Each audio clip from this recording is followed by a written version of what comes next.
Greetings everyone and welcome back to 365 Days of Prog. Today we're going to be reviewing the album Crac by the band Area. Hi, my name's Naomi. I'm an avid progressive rock fan, but I'm a long ways from knowing all the prog albums out there. But this year, I'm gonna give it a try. This is 365 Days of Prog. So Crac by the band Area, this is Italian prog. Once again, it seems like we're getting a lot of that in the recent times. But of course, before we get into dissecting this album, here are some of my favorite bits off of this album.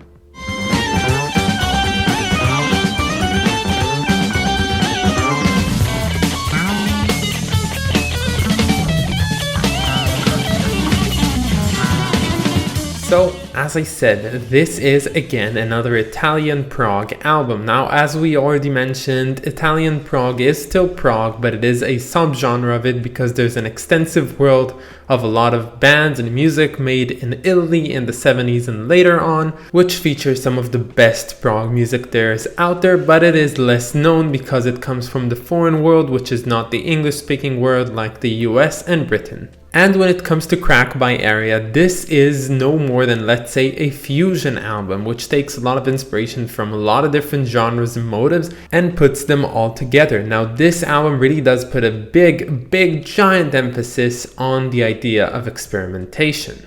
Now, the music on here, for me at least, feels like it was made by Captain Beefheart, if Captain Beefheart was doing things in the Canterbury scene, and it all sounds really odd when put all together. Because honestly, the music on here doesn't really try to conform to compositional norms in any way, shape or form. Now, one of the ways that this music is so bizarre and so odd and fusionistic in any way is a quote that I found on the Gibraltar Encyclopedia, which talks about Stratus's vocals, and Demetrio Stratus is the vocalist found on this album and he is the one performing, and the quote goes something like this: "He howls, whines, growls, laughs, moans and yodels, and sometimes even sings." Which is, to me at least, a great quote because it is definitely what's found on here. But unlike Anna Meek on Caterpillar, which we've reviewed a few days ago, Stratus on here actually does his really odd noises and vocal sounds on this album in a way that really flatters the music and adds an extra tone to it, and doesn't sound like it's really unrelated in any way. It really does feel organic with the music, and if I even dare say, it sounds kind of pleasing. But maybe I'm just saying too much. It's not that pleasing, but I think it's good. Now, let's talk about the white elephant in this album, also known as L'Elefanto Bianco, which I too believe to mean white elephant in Italian. It just makes a lot of sense. So this is the first track and also my favorite track off this album. I think it's a great song. I think it is somewhat more accessible than the others, and it's really good by a long shot than the other ones because all of the other songs on here, as I said, are really experimental. And this track specifically sounds like it came off of the Canterbury scene, but it did not come in the same place and at the same time. It actually originated, as I said, in the mid-70s in Italy. And this song is a great song and also features one of the grooviest basses I think we've heard on this list so far. And that's a great achievement for a band to get because we've heard some great bass playing on here. And if we're talking about great instruments on this album, I do have to give huge props to the keyboards that carry this album with unique sounds and overall omnipresence on here. They're really groovy, they're really filling everything up in a great way, and they just do the job so well and go beyond artistically in a way which I was not expecting. But time and time again, I see that Italian prog has so much to offer. So again, if you're not a person who ever gave chance to Italian prog, this is the time to start.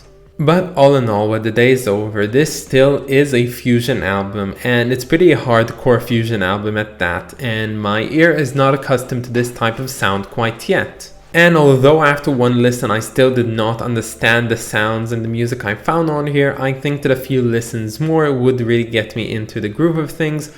I don't think I'm gonna listen to it anytime soon, but I'll probably come back to it. And don't worry, this is not an album that just floats out of your mind. It really stays there for its obscurity and oddness, and I think I'll go back and listen to it again in a few years' time. Now moving on to the cover of this album. For some reason I knew this cover beforehand, I think when researching this album or whatever, and I did not give it a proper look, so it always looked to me as if it were like knights' heads. If you know what I mean, it looks like this knight helmet with the red ribbon or feathers or whatever that is, but apparently when looking closer this is actually an egg being cracked, and considering the fact that the name of this album is Crac, I should have expected that.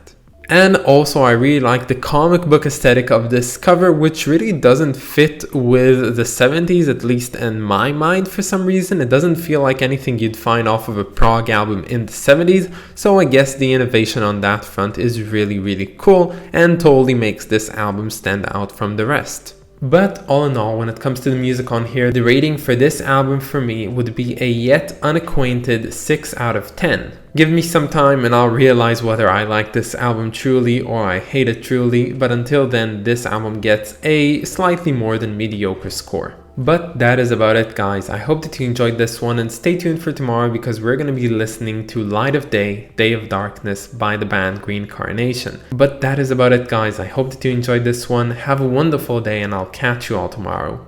Bye, guys.